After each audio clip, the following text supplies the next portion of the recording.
السلام عليكم ورحمة الله وبركاته. أخي أختي، هل تريدون أن تعيشوا 2000 سنة صيام وقيام؟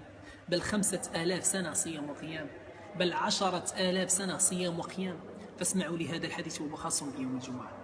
قال رسول الله صلى الله عليه وسلم: من غسل يوم الجمعة واغتسل، ثم بكر وابتكر، ومشى ولم يركب، ودنا من الإمام فاستمع ولم يلغ، كان له بكل خطوة عمل سنة أجر صيامها وقيامها.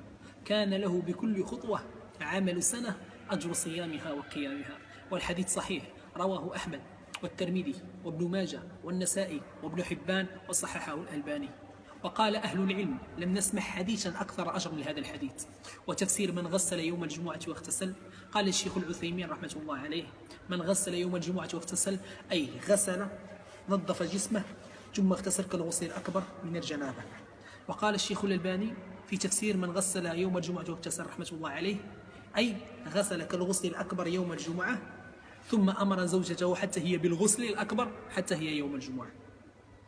وبكر وابتكر أي خرج باكرا، ومشى ولم يركب، ودنا أي قرب من الإمام فاستمع ولم يلغ، كان له بكل خطوة عمل سنة أجر صيامها وقيامها. فتخيل يا عبد الله، لو طبقت هذا الحديث وذهبت 2000 خطوة أم 5000 خطوة، ف5000 سنة صيام وقيام ستكتب في ميزان حسناتك يوم القيامة.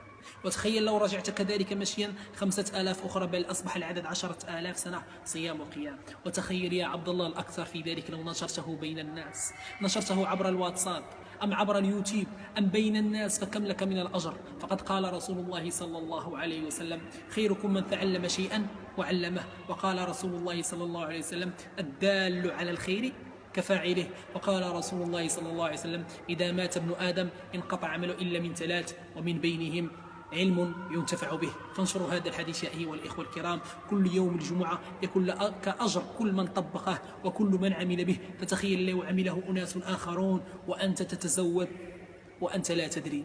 وتخيل لو كنت في قبرك وانقطعت عن الدنيا وملذاتها، وحيل بينهم وبين ما يشتهون أي العمل الصالح. فانشروا هذا الحديث وهو من أعظم الأحاديث. وأسأل الله عز وجل أن من نشره أن يفرج الله همه، وأن يقضي دينه، وأن يغفر ذنبه، وأن يرزقه الله الفردوس الأعلى مع النبيين والصديقين، وحسن أولئك رفيقه. وبهذا الحديث يكون كذلك في ميزان حسنات والدك إذا نشرته، فالولد من حسنة أبيه. فتزودوا يا أيها الإخوة الكرام، وخير الزاد التقوى، ولا تفرطوا في هذا الحديث واعملوا به. وأسأل الله لنا ولكم العفو والعافية. والسلام عليكم ورحمة الله وبركاته.